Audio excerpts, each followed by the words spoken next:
Hello and welcome to Kraken Recaps. Today I will show you an episode from the 2018 series Electric Dreams, titled The Hoodmaker. Spoilers ahead. Watch out and take care.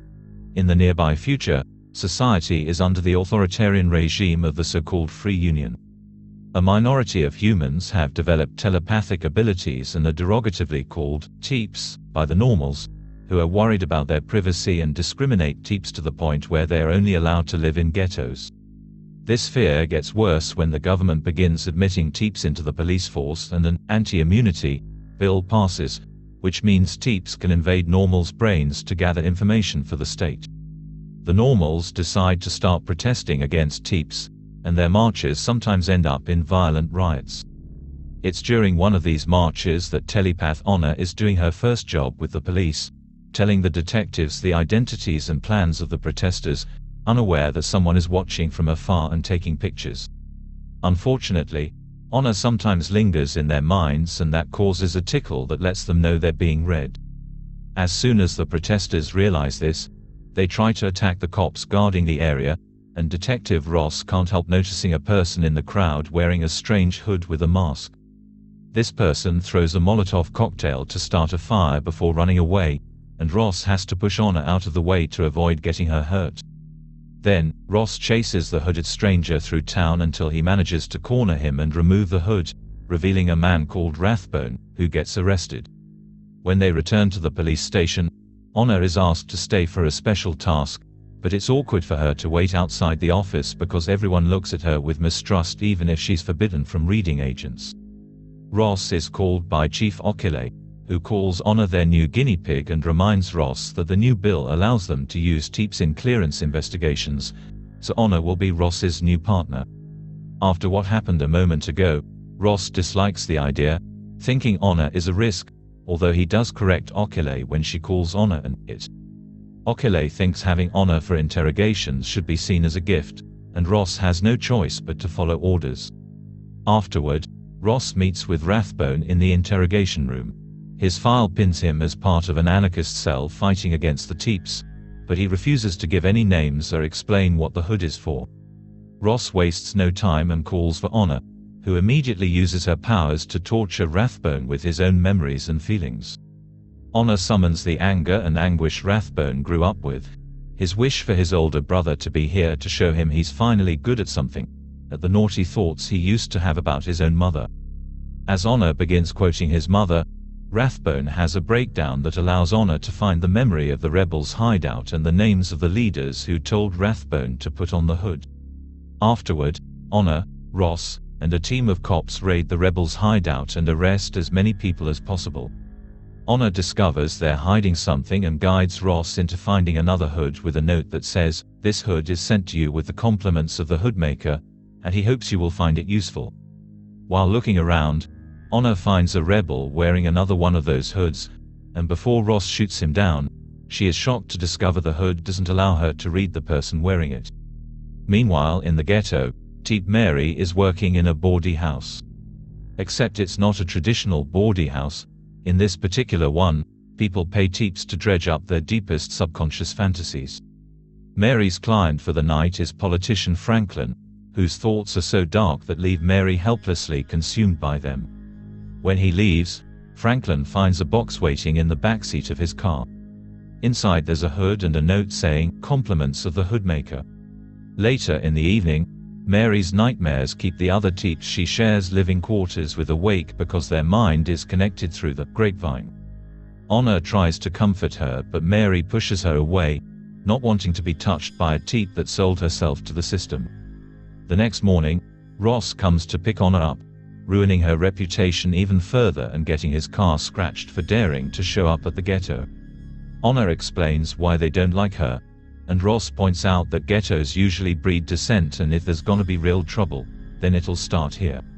Honor disagrees though, because teeps don't want trouble, they just want to lead regular lives.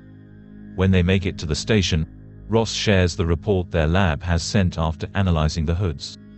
They're made of waxed linen material that gets immersed in ionic liquid metal. This chemical bath allows them to block the electrical signals that are read by the teeps. This means the Hoodmaker has access to Science Division level technology. Ross sends all his detectives to investigate all the members of the science division while Honor connects her mind to the grapevine to gather gossip from other teeps that may have heard something about waxed linen. She finds out the method to create such fabric and the industries that use it, concluding with 8 fabric outlets in the inner city area to visit. In the meantime, a group of poor normals is foraging through an abandoned terrain and finds a box with a bunch of hoods and a note saying, "Share with your friends, compliments of the Hoodmaker." The hoods are passed around and put on without hesitation. Back in the station, Honor confesses to Ross that being in the city makes it hard to shut up all the population's stray thoughts, so she would like to get away someday. She also gets the feeling that somehow, being around Ross is different. Their conversation is suddenly interrupted when Honor gets a vision through the grapevine of Mary asking for help. Ross takes her to the Bawdy house and they find Franklin wearing a hood while holding Mary at gunpoint. Franklin wanted to play mind-reading games, and trying to read his mind through the hood hurt Mary badly, causing her to hit Franklin. This is why Franklin got more violent than usual, thinking he can get away with it because he's a politician. As he arrests him, Ross reminds Franklin that visiting places like this will look badly on a politician, and that'll be enough to hold him in prison for a while. Franklin laughs it off and points out that Ross shouldn't be worrying about the hoods, he should be worrying about the teeps because they're ready to rise up. He also works with clearance, and he's seen lots of requests from the science department land on his desk. Meanwhile, Honor picks up the hood and puts it on, surprised to find it blocks the grapevine, and for the first time in her life, her mind is at peace. Sometime later, Ross uses the information he's gotten from Franklin to review the experiments that have been going on in the science department. The request for linen fabric came from a department created to do research into teep prevention. They were using child teeps to their max in one lab and in another, working out how to stop them. Honor's attention falls on Dr. Cutter, who resigned from the division for health reasons 13 years ago. She thinks it's a pity nobody got to read him, and she tells Ross again that he's different because when she's with him, everything is quiet. Back in the ghetto, Franklin approaches Mary, trying to apologize for what happened. Mary pretends to accept the apology and gets in his car, only for a bunch of teeps to follow her so they can all together torture Franklin. Moments later, the police arrive to take care of the riots that have been inspired by the ambush on Franklin, who now has the speech capabilities of a 4-year-old. While Ross informs Honor that they're arresting everyone in the Bawdy house and he can't stop them if they want to get her, Honor keeps getting messages from Mary through the grapevine, saying the rising has started and teeps need to fight back. Honor is scared and overwhelmed as she confesses she has nowhere to hide, so Ross decides to take her to his own home. Once they reach the apartment, Ross worries about the city possibly exploding, and Honor tells him that's what normals want.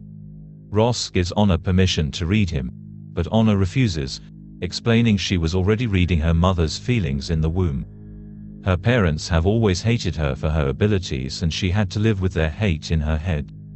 Teeps always scare people away and she doesn't want to do the same to Ross. In return, Ross shares an anecdote about his childhood with his dad, who had always been open and honest. Then, Ross kisses Honor, and they end up spending the night together. Later, while Ross naps, Honor takes a quick peek into Ross's mind and sees a lovely memory of him fishing with his dad.